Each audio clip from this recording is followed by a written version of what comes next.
FM கேட்டுட்டு இருக்கிறீங்க RJ Tamil கூட. மக்களே, நான் பல வருஷமா விவசாயம் தாங்க பார்த்துட்டு இருக்கிறேன். ஆனா எனக்கு அந்த விவசாயத்துல போதுமான லாபம் கிடைக்கல. என்னால இதுக்கு மேல பார்க்கவும் முடியல. அதனால நான் அதை கைவிட்டுறேன் அப்படின்னு நிறைய விவசாயிகள் சொல்லி நீங்க கேட்டிருப்பீங்க.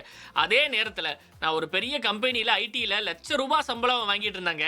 ஆனா அந்த வேலையை விட்டுட்டு இன்னைக்கு விவசாயத்துல இறங்கி இருக்கிறேன். ஏன்னா இந்த விவசாயம் கொடுக்கக்கூடிய அந்த சந்தோஷமும் ஒரு தன்னிறைவும் எனக்கு வேற எந்த வேலையுமே தரமாட்டேங்குது. ஸோ நான் இந்த ஃபீல்டில் மாறிட்டேன் அப்படின்னு சொல்லக்கூடிய நிறைய பட்டதாரி இளைஞர்களுடைய பேச்சையும் கேட்டிருப்பீங்க.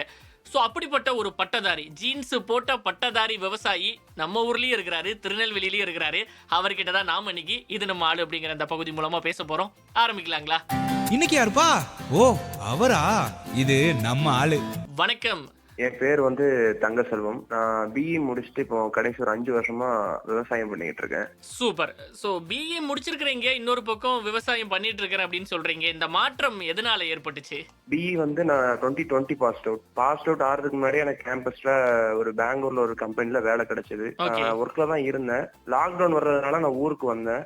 ஊருக்கு அந்த ஒரு 3 மாசம் சும்மா இருக்கணுமே அப்படிங்கறதுக்காக தோட்டத்துக்கு போக ஆரம்பிச்சேன். அப்போ ஒரு 400 கொய்யா மரம் தான் இருந்துச்சு. நான் ஒரு 1000 கொய்யா மரமா போட்டேன். சரி, இது நல்லதான வருமானம் வருது, அதுக்கப்புறம் வேலைக்கு போய் மறுபடியும் அந்த ப்ரெஷருக்குள்ள போய் இருக்கணுமா அப்படின்னு எனக்கு ஒரு எண்ணம். அதுக்கப்புறம் நம்ம தென்காசி மாவட்டத்துல வாசுதேவநல்லூர்ல புளியங்குடி பக்கத்துல ஒரு 100 பேர் சேர்ந்து ஒரு 100 ஏக்கர் வாங்கி அது ஒருத்தர் பராமரிச்சு வருமானத்தை 100 பேருக்கு பகிர்ந்து கொடுக்கற மாதிரி ஒரு ஈகோ ஃபார்ம் மாதிரி ஒண்ணு கிரியேட் பண்ணியிருந்தாங்க.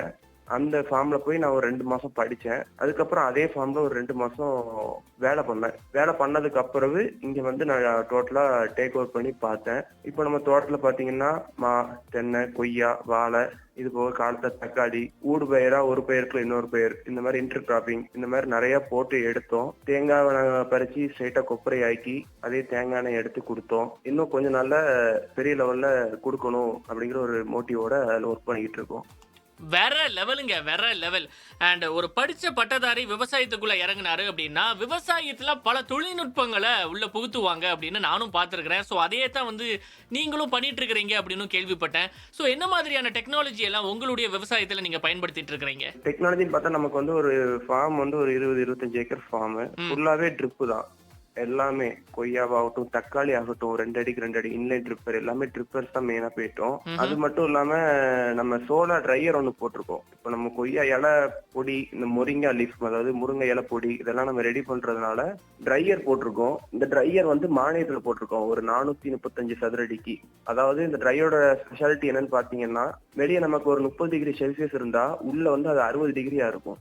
நம்ம இப்போ ட்ரை பண்றதுக்கு, ஒரு கொப்பரை ட்ரை பண்றதுக்கு நமக்கு 3 இருந்து 4 நாள் ஆகுதுன்னா அதுல நம்ம போட்டு சாயங்காலம் எடுத்துடலாம். அவ்வளவு வேகமா ட்ரை ஆகும். அதே ட்ரையர்ல ஹியூமிடிட்டி, டெம்பரேச்சர் இதெல்லாம் நம்ம எவ்வளவு வேணுமோ அது தக்க மெயின்டைன் பண்ற மாதிரி இருக்கு. இதே மாதிரி ஒவ்வொரு டெக்னாலஜியும் ஒவ்வொன்றா, ஒரு வீடர் ஆகட்டும், ஒரு ஸ்ப்ரேயர் ஆகட்டும், இதெல்லாம் எந்த அளவுக்கு காஸ்ட் எஃபிஷியண்டா பண்ண முடியுங்கிறத செக் பண்ணி அதுக்கு தக்க கொஞ்சம் கொஞ்சமா மூவ் பண்ணிட்டு இருக்கோம். வேற லெவல், சூப்பர். உங்ககிட்ட இன்னும் கேட்டு தெரிஞ்சுக்க வேண்டிய விஷயங்கள்லாம் நிறைய இருக்குது. மக்களே, தொடர்ந்து பேசலாம். ஹலோ எஃப்எம் ஓட இணைஞ்சிருங்க.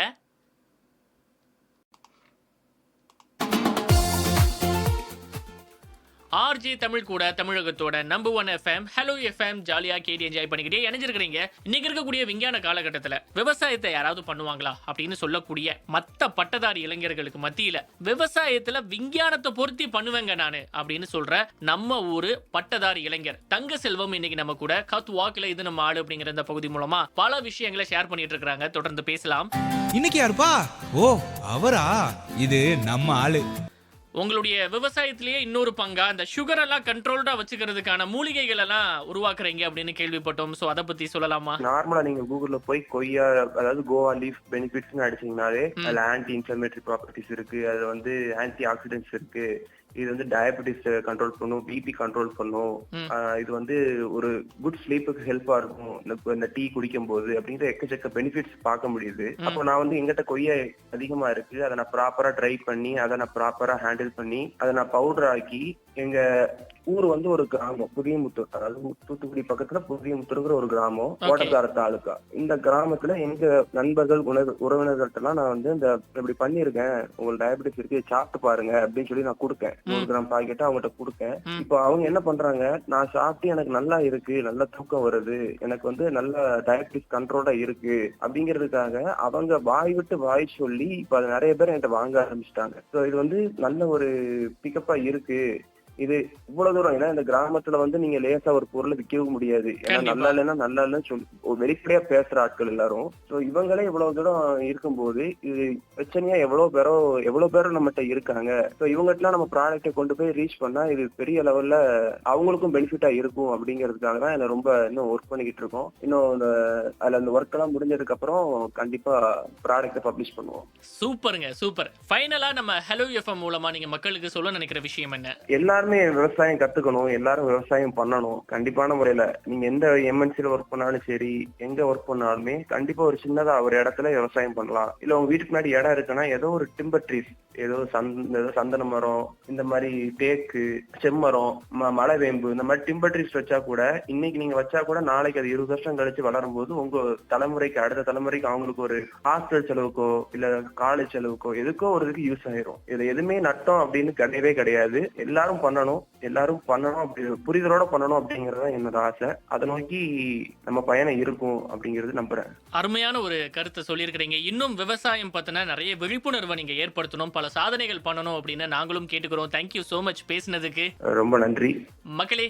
பாட்டு ரெடியா இருக்குது, கேட்டு என்ஜாய் பண்ணிக்கிட்டே ஹலோ எஃப்எம் ஓட இணைஞ்சிருங்க.